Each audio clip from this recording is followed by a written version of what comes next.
Winasak ng naglalakihang alon ng halos 30 bahay sa Isla Puting Bato sa Tondo, Maynila. Binaha naman ang ilang lugar sa Metro Manila dahil sa maghapong pag-ulan.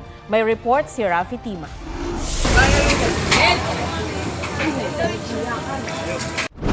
Dahil sa magdamag na ulan at malakas na hampas ng alon, nagpalutang-lutang ang mga barong-barong sa Isla Puting Bato sa Tondo, Maynila. Ang ilang residente, sinubukan pang magsalba ng gamit. Ayan na, babagsak na yung tulay.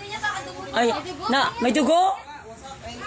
Hala! Alauna, alas 2, bigla pong humabagat. Lumakay ang alon, kaya yung mga bahay namin, inangat ng bahay, tapos na-wash out po yung pinakadulo namin. Hindi bababa sa 100 pamilya ang inilikas. Sa Quezon City, 2 sasakyan naman ang nabagsakan ng puno.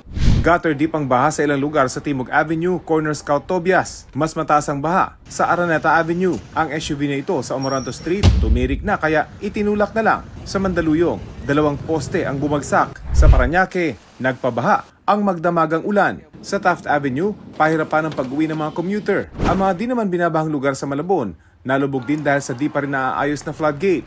For 2 years, wala kaming baha dito masyado Kaya ngayon na lang ulit. So, tsaka dinadredge pa nila kasi yung putik na nasa ilalim ng ng navigate. Mataas din ang baha sa Tanza Navotas dahil sumabay pa ang high tide. Binabantayan naman ng mga otoridad ang Molino Dam sa Bacoor, Cavite na malapit ng umapaw. Malakas din ang agos sa Prinza Dam sa hangganan ng Bacoor at Las Piñas. Dahil dito at sa high tide, binaha ang ilang lugar. Sa Bulacan, biglang taas ang baha na umabot na ng hanggang dibdib. Force evacuation na po sila. Malakas po yung agos. Gaya dito yung sinasabi nila sa Libis na inabot ng hanggang dibdib, hanggang liig.